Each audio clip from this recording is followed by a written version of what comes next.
আসসালামু আলাইকুম ওরহমতুল্লাহ। বিশ্বাসের আকাশে যুক্তির আলো ছড়াতে লজিক্যাল রাইয়ান বইয়ের 25তম পর্বে আপনাদের স্বাগতম। আজ আমরা জানব বড় ভাইয়ের চশমা ও একটি অসম্মানিত হৃদয়ের গল্প। পুরোটা সময় জুড়ে আপনাদের সাথে আছি আমি মোহাম্মদ বিপুল হোসেন। চলুন মূল পর্বে প্রবেশ করা যাক। বড় ভাইয়ের চশমা ও একটি অসম্মানিত হৃদয়ের গল্প।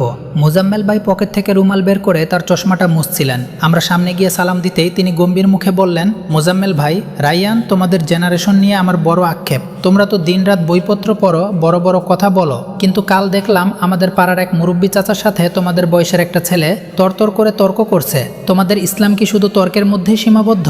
বড়দের প্রতি শ্রদ্ধা আর ছোটদের প্রতি স্নেহ এগুলো কি কেবল কিতাবেই থাকবে, নাকি তোমাদের মডার্ন ইসলামে মুরব্বীদের কোনো দাম নেই? বড় ভাইয়ের কথাগুলোতে এক ধরনের তিক্ততা ছিল। আশেপাশে বসা অন্য মুরব্বীরাও সায় দিলেন। রায়ান মাথা নিচু করে খুব বিনীতভাবে বড় ভাইয়ের সামনে বসল। রায়ান, মোজাম্মেল ভাই, আপনি একদম ঠিক বলেছেন।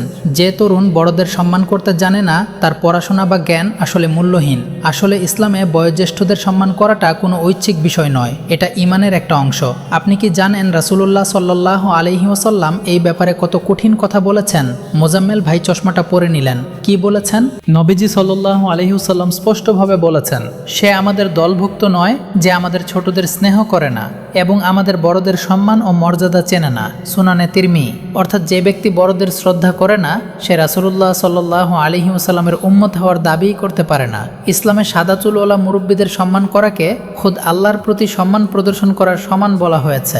বড় ভাই একটু শান্ত হলেন। রায়ান এবার পাশের এক ছোট বাচ্চার দিকে ইশারা করে বলল, ভাই, আপনি স্নেহ আর সম্মানের ভারসাম্যটার কথা ভেবেছেন কি? একদিন এক সাহাবী নবীজির কাছে এলেন। তখন নবীজি সাল্লাল্লাহু আলাইহি ওয়াসাল্লাম তার ছোট নাতিদের চুমু খাচ্ছিলেন। সেই লোকটা অবাক হয়ে বলল, আমার তো 10টা সন্তান, আমি কোনোদিন তাদের কাউকে চুমু খাইনি।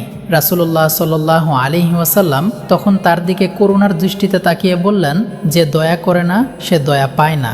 ইসলামের শিক্ষা হলো, বড়রা ছোটদের উপর শাসনের পাহাড় চাপাবে না, বরং স্নেহের চাদর বিছিয়ে দেবে।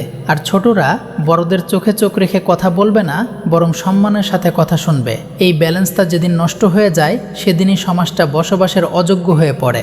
মোজাম্মেল ভাই এবার একটা লম্বা নিঃশ্বাস ফেললেন।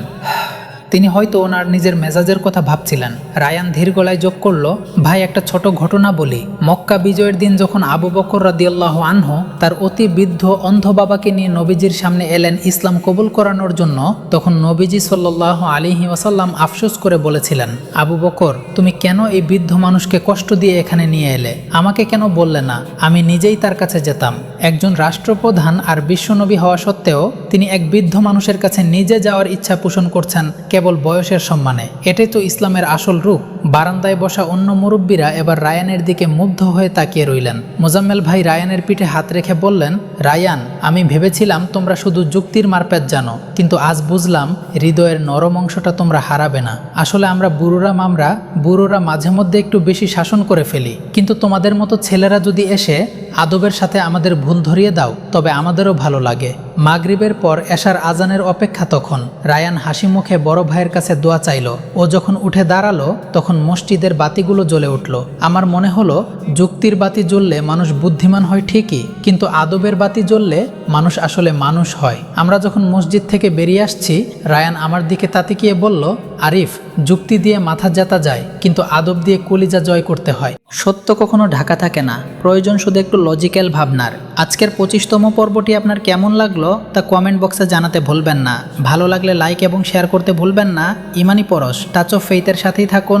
দেখা হবে আগামী 26তম পর্বে। ততক্ষণ পর্যন্ত ভালো থাকুন, সুস্থ থাকুন। আল্লাহ হাফেজ।